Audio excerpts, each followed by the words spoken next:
I'm Erlinda Patterson, and I'm with Zoom, Empowering Voices, here in the city of Rialto. This program is for you here in the Inland Empire. Today, we have a wonderful program, and our special guest is Kim Carter, who is not here locally. She's out in the San Francisco area right now, and Kim Carter is the founder and the CEO of Time for Change Foundation, a fabulous program. We also have with us Vanessa Perez. And Vanessa, I understand you're the director. Yes, hi. I've been the director at Time for Change Foundation for the last few years now, and I've been with Time for Change overall for 8 years. Wow, that's wonderful. And Kim Carter, tell me, what made you start this program and why? Well, first of all, thanks for having us on the show today. We're so excited. We get to share some amazing information during this pandemic, COVID epidemic that we're in right now. I started Time for Change Foundation. It's been almost 19 years ago when I started, 19, since 2002, working with women who were just like myself, coming home from incarceration, looking for a way to recreate our life and wanting to come back into the community in a productive fashion. And so, I started with an idea and just a strong passion, and over the years, it's just expanded. Now let Vanessa tell you more about our programs and services we currently operate right now. Wonderful, Vanessa, okay. Yes, so our headquarters are here in San Bernardino City, and we operate 2 emergency shelters out here in the city of San Bernardino. We have 10 units of permanent supportive housing, and we are affordable housing nonprofit developers, and we developed the Phoenix Square affordable housing apartment building in 2012. So we recently expanded in 2017 and 18 to the Bay Area, and we opened up our first expansion project, which is called Brighter Futures, and that's a home for women and children as well. So we operate using evidence-based supportive services and housing, and our goal is to help women and children achieve self-sufficiency. So since our inception, we've helped over 1,700 homeless women and children become self-sufficient, and we've reunited 298 kids back with their moms out of foster care. And so we know that that's something that we do really well. Housing is our specialty, and reuniting kids back with their moms is a specialty as well. So like Ms. Carter had mentioned, she started to help women that were just like her. And so that's one of the key things that we do, is making sure that we're reuniting families so that kids can be with their mothers. That's fabulous. That's fabulous. Now, Vanessa, I'm going to go back to Kim. Kim, tell me, you said you were incarcerated, and when you came out, you wanted to rise a little more above the level you were living at the time. So tell me, did you have a lot of support or no support when you believed you could start a program like this? Well, actually, what happens is, the idea of someone like myself coming from such horrific past conditions, to know that I still had value, people had to see it to believe it, right?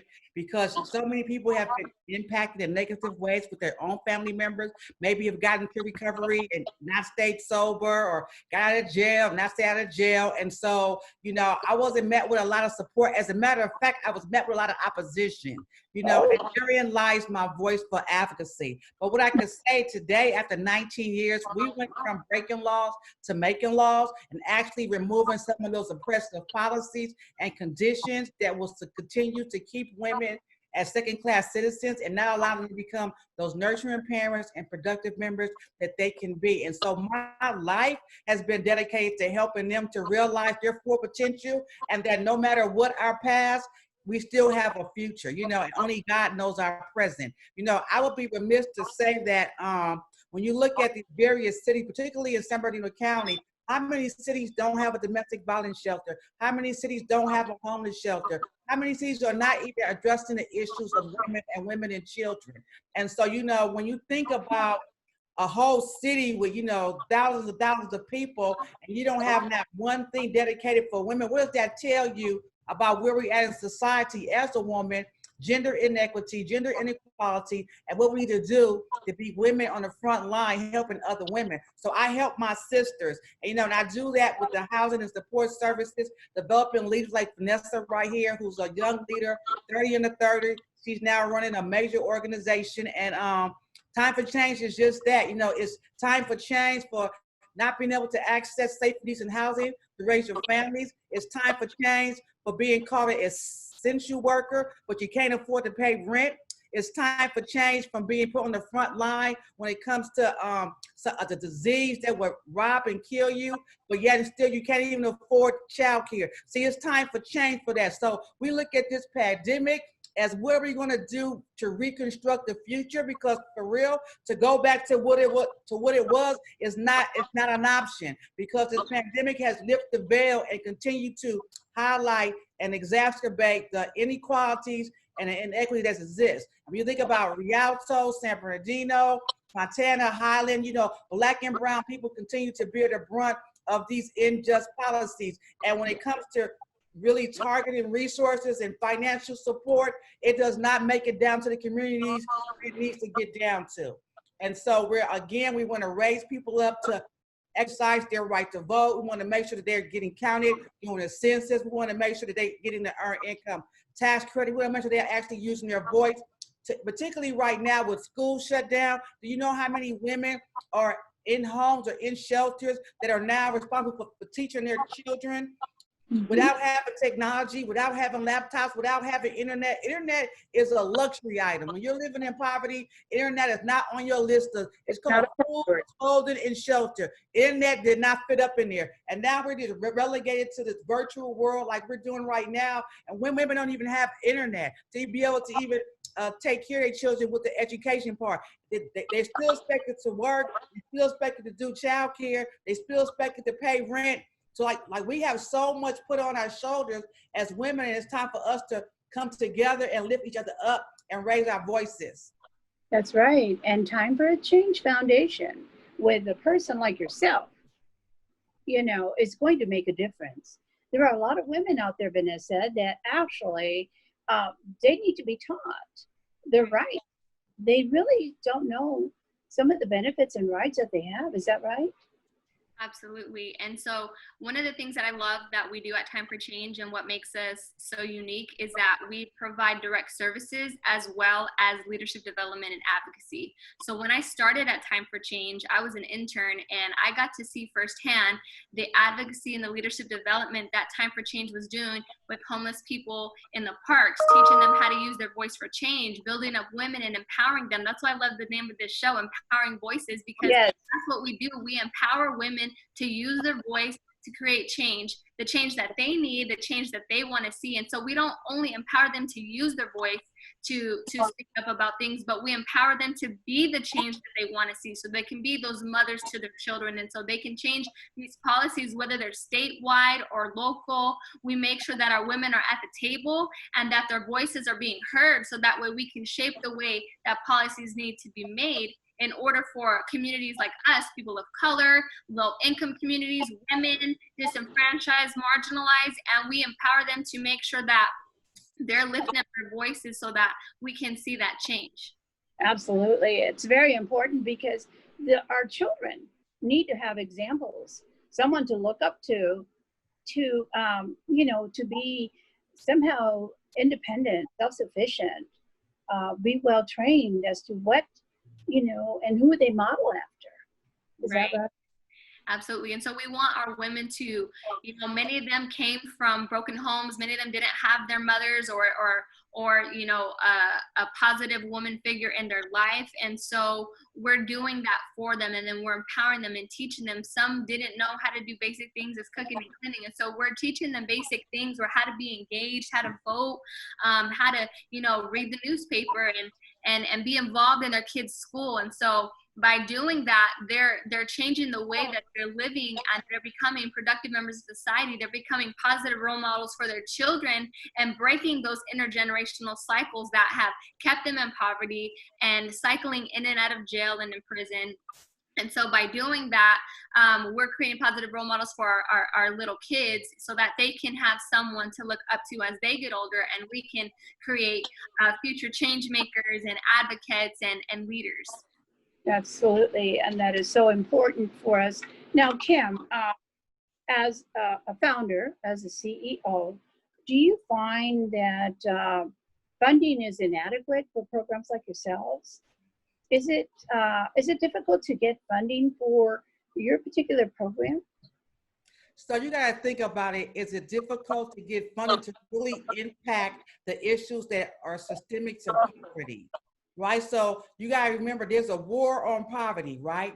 But I can take you to a whole lot of corners and show you, here go poverty right here. So why aren't we attacking it with resources? That's not what people want to do. So like we have to make sure that we work on getting the resources in the communities where it's needed, and not from one government to the next government to the next government to the next government, and never get down to the hands of the people who actually need it. One thing that we know for sure is that the government is not going to erase poverty. It's going to be because of people like you and me and others that create opportunity for entrepreneurship, for economic development, that we can build our own affordable housing, so people can have affordable rent, that we give people opportunity for education, they can get higher education. We need entrepreneurship, we need innovation, like we need all those type of things. And I just don't think that we need to depend on other people to come in and do for us. I believe that amongst ourselves, we have enough. We're so resource rich with intellectual property. We have innovative property, you know what I'm saying? And we have resilience, right? And so I just think if we use the resilience that we have as a people, that we'll be able to overcome anything. Wonderful. Now, when we have leaders like yourselves and people that are watching right now, Zoom, they realize that it's important to help out and make a difference in our future, because it is our future. Do you find, Vanessa, do you find that sometimes some women are frightened of looking for a program? They might be a little scared, you think, to ask for help? I wouldn't necessarily say they're scared to ask for help, but there's such a limited amount of available resources. And so, when they're calling around, you know, time for change, there's only so many beds that we have that we can house at a given time. And so there's definitely not a fear in trying to reach out, but there's just a lack of sufficient resources. And so that's where, you know, we try to come in and partner with other agencies and seek continual funding so we can potentially get another house or do another development of affordable housing, because that's something that we want to do for our future. The city of San Bernardino has a lack of safe, decent, affordable housing, and that's the reason why we decided to develop the Phoenix Square, because there's a long waiting list for the housing authority and for public housing. And so instead of waiting around 5 to 10 years to get your name pulled out of the lottery system, we decided that we needed to make the housing that our women needed. And so we did that now. And so I'm not sure if you're familiar, but from 2014 to 2018, we've lost over 700 units of public housing in San Bernardino County alone. And so that's a huge amount, considering that poverty and homelessness is increasing. So the fact that the availability of open slots for housing has decreased has created a greater impact on the very work that we're doing. And I don't know if Ms. Carter wanted to speak to that too, but we were just having a conversation about this. So now, can you imagine this? In 2014, there was only 1,309 public housing units in San Bernardino County. There was 22,000 people on the waiting list for those 1,300 slots. 22,000? Oh, yes. And now in 2018, that 1,300 units went down to 537, and there's still 20,000 people on the waiting list. So you got people are waiting for public housing units while public housing units are decreasing. So we've lost over 700 units in the course of 4 years. What does that say? That says that the housing authority is not the authority on housing for our population. That says that in the background is a concerted effort to ensure that people will never access housing and keep being housing insecure and unstable, and maybe the powers that be think they'll disappear on the face of the earth and they won't be here. I don't know, but you can't tell me you got 22,000 people waiting for something and you decrease your supply. And these are all numbers you can get off the community indicators report that's put out by the San Bernardino County. So these are all data you can go, you can check out. But my point is that the supply and demand is skewed right now. And the people who need housing, these essential workers, they're so important to the economy, that's making $14, $15, $16 an hour, they need housing that they can afford for a third of their income. And the housing stock is just not there. They can't afford to pay the rent with that little bit of money per hour. But they're so essential. But they're essential. They're essential, however, they cannot afford to pay the rent and eat too. So the way that we as Americans value the work of the essential workers is now being called into question. Because when we see when the rubber hit the road, who's in the face of a pandemic, we needed them. So we need to respect them by having decent wages. We need to respect the work by making sure they can afford to have childcare, they can afford to have housing, and to have a decent life. That's what we need to do, because we realize now when it's all said and done, we needed them. That's right. That's right. Now, Vanessa, tell me, do you find that possibly it would be cheaper to provide funding for a group like yourself, you know, and it would be cheaper to do that and empower individuals so they can be self-sufficient than to send them out a debit card every month? What I will say is that people need support all around. And so for people that are reaching out to organizations like ours, it's very important to keep our organization funded, because we provide the direct services, we provide the housing, we provide the leadership development, but we do financial education and money management. We're doing work to win employment readiness training, and we're getting these women to get out there back into society.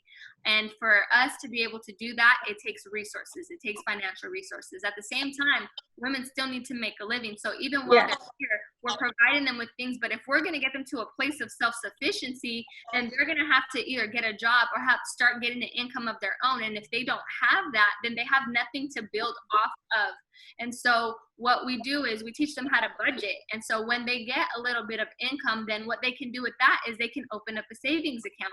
They can budget and pay for the bills that they have, and they can start to learn how to pay their own bills and become responsible. But people do need that type of support. And so we don't encourage them to continually depend on welfare food stamps, because we want them to get to a place where they can make more than what that income allows. But we do know that that has been a stepping stone for women at a time when they absolutely need it and they have nothing else.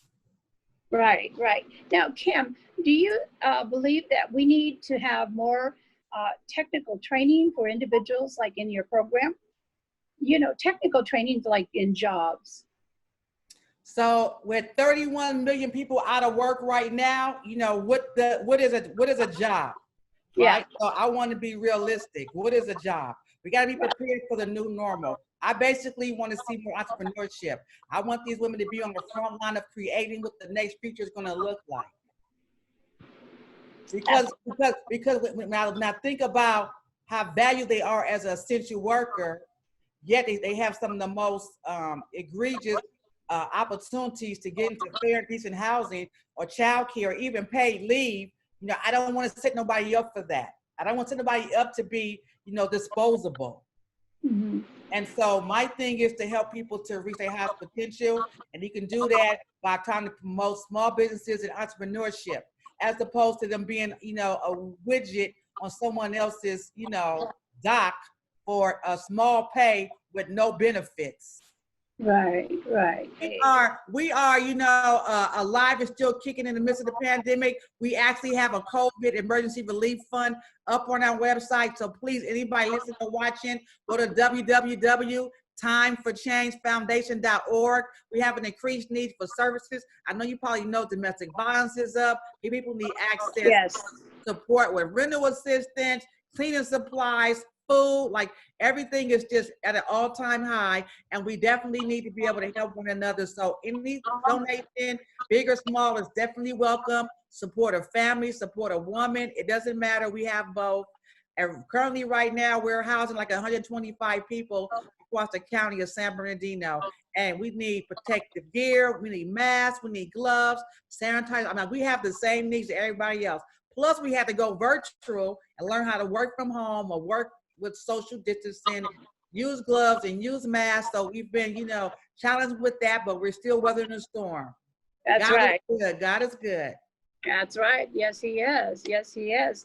It definitely makes a huge difference. Vanessa, tell me, what type of, before we close, what type of individual can get help at Time for a Change Foundation?